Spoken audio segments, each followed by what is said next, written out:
Welcome back, everyone. It's been a little while since you've seen the 1947 pickup that I'm working on for a customer. So today I'm going to give you an update on what I've been doing over the past few months.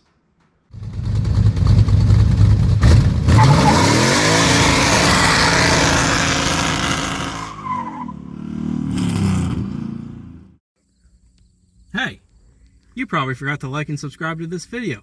Don't forget to hit that subscribe button so you don't miss fun content like this in the future. Back to the show. So like I said, it's been a little while since I've given an update on the 47 pickup I've been working for a customer. I have been working on it slowly over the past few months. Been making a lot of good progress on it, so I decided I'm going to give you guys an update on where I'm at. One of the first things that I did was I updated the fuel system that was on the truck. Originally there was just a rubber line going from the tank all the way to the carburetor. I decided to get rid of that and completely redo it. One of the first things I had to do was fix the actual connections to the tank, because both the connections had something like this initially done to it. This was actually a plug, and someone just had a little piece of hose and put a bolt in it. And then also it has this little divot in here because the hose was all the way jammed against the floor, and that was the same on the plugged line and the supply line. So what I ended up doing was I put a proper plug onto the line that I didn't need, because I only need one line to supply the carburetor, and then I got a -AN fitting elbow so that I could properly run the flexible fuel line from the tank to the fuel pump without having it pushed up against the floor of the truck. So we'll go underneath and I'll show you what I did there. So now that we're underneath, you can see that I reused the initial nipple fitting that they had on the truck originally, but they had this just going right into the tank. So like I said, I put a new -AN elbow on there, ran a nice bit of fuel line, got a clamp over here to the fuel pump. Now, the fuel pump I moved, it was initially somewhere up in this area, and I wanted to move it as close as I could back to the tank, because I know that they do prefer to push fuel opposed to pull it. So I have this flexible line going right to the new fuel pump that I rerouted, and then I ran some 3/8 hard line from the tank all the way up to the front of the truck where I mounted the fuel filter. So at the front of the truck, I continued my 3/8 line up to about this point where I mounted just an inline fuel filter. I decided to go with a nice clear one because it's what I had, and also you'll be able to see if it gets dirty with the fuel. But I want to put this in an easy location so it was serviceable and that you could see it if it had any problems. Ran the fuel line then up to the carburetor, and as you can see, I now have the carburetor installed. One thing I do need to do is I need to replace this. The client had provided this on the carburetor originally. They now have given me some other single piece lines that they would like to use instead, so that needs to be replaced. But now the fuel system goes from the tank, and it's in this nice area all the way up to the carburetor. No major issues there. Some of the other things I've been working on the truck to get it finished up is just cleaning up some things in the front end here. I did buy a steam line for the front of the engine. This engine had originally had the steam caps in the back, so I didn't want to go with a whole 4-corner steam system. I just went with the new two-corner one. This is an aftermarket one from Summit. I have it plugged up to our nipple that I put in the radiator earlier. I also needed to mount an alternator and the associated bracketry. There were a couple issues I ran into with doing this. The client wasn't a huge fan of this location because I did have to make a small dent to clear the alternator to the inner fender. But I didn't have many options because of the way everything is mounted in this truck and what ultimately he wanted to do. So this truck does not have a power steering system. It's just a manual rack and pinion system. So I have no power steering pump, and it also doesn't have air conditioning. So that gave me a few problems I had to work around when it came to this truck. I'm not able to put an alternator over here and run it just a single belt because I have this manual water pump and not an electric water pump, and that's something the client wants to keep. Also, since I don't have the power steering pump, I have to mount this bracket. I have to use this type of bracket to get the right geometry coming off the crank and the water pump, because I can't put the alternator down there because I need a power steering pump up here, and I can't flip it because I need the power steering pump up here and the alternator down there. So because I don't have that whole power steering pump setup, I had to go with this bracket system. Like I said, the client wasn't thrilled about it because of the work that needs to be done on the fender. He does have a body guy who's going to be doing a lot of other work on it, so it was the best compromise that I could come up with, without having to do something funky that would have an odd belt size or something else that just didn't work. So got that all taken care of. Another change I had to make was I changed from an original 3-wire oil sender unit system to a single wire. The 3-wire is good for when you need to take it to a computer, but I'm only running it to a gauge, so the single wire worked out better in this case. So one of the biggest things I've been working on this truck on for the past 2-ish months has been the wiring system. I've completely redone the wiring system from front to back, and that includes lights and sensors and everything like that. I completely ran a new system, new wiring system, from the rear tail lights all the way back. The truck did originally have a wiring system before. It wasn't really the best, and it was just kind of cobbled together. I really wasn't happy with the workmanship, so I had to completely redo it, but I reused as much as I could. So this is what I've got going on under the dash right now as far as it comes to wiring system.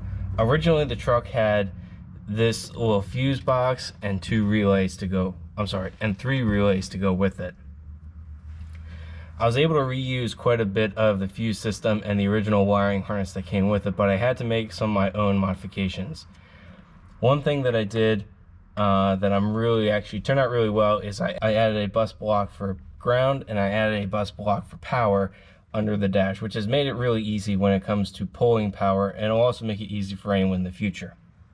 I also mounted my engine control unit, the MSD box, over on that corner. It needed to be out of the weather, and I needed to find a good place to keep it. I didn't want to keep it over here because I had all of this other wiring system that I needed to do, and I still have to run gauges as well. So mounting it over in that location seemed to be the best option. The original system was mounted way up in this corner and used the wiring to pass through this hole. I shifted it down so it's easier to get to, and then created a new pass-through hole in the firewall to run it all. I also had to add 3 more relays to the system to get everything to work. I added one for a fan, I added one for a fuel pump, although not entirely necessary. I think this is the better option, to have a relay opposed to just running the fuel pump off the switch. That way, if the customer ever decides that they want to increase the size of the fuel pump, they can, and not have to worry about a wire issue. And then the MSD system also required its own relay system as well. It could not be run directly off a key. So that's what I have down here as far as wiring, and it turned out pretty well. Everything I have left is just steering column, which I'm waiting for from the customer to provide me with his new steering column. And also I have some gauge wires over here that I need to connect, and headlight switch. So really, the wires under the dash are coming along pretty well. I'm going to be utilizing the same gauge location as right now, but I will leave enough slack because the customer did state that he wants to move the gauges over to this area as well. So wiring under the dash is coming along really well. I also redid a bunch of wiring in the engine compartment. So this is the hole where the wires did come out before. They ran down and across. I didn't like the look of it at all. Moving them down here, everything's in a straight line, and it's much easier for the wires to come out of here and go across this fender and then down where they need to get to the headlights and everything as well.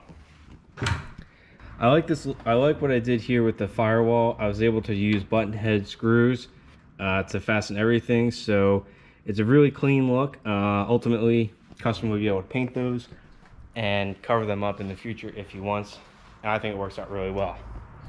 I started to run the Holly system to some of it. I can't run that side yet because I need to cut out the firewall to be able to fit all of the ignition modules.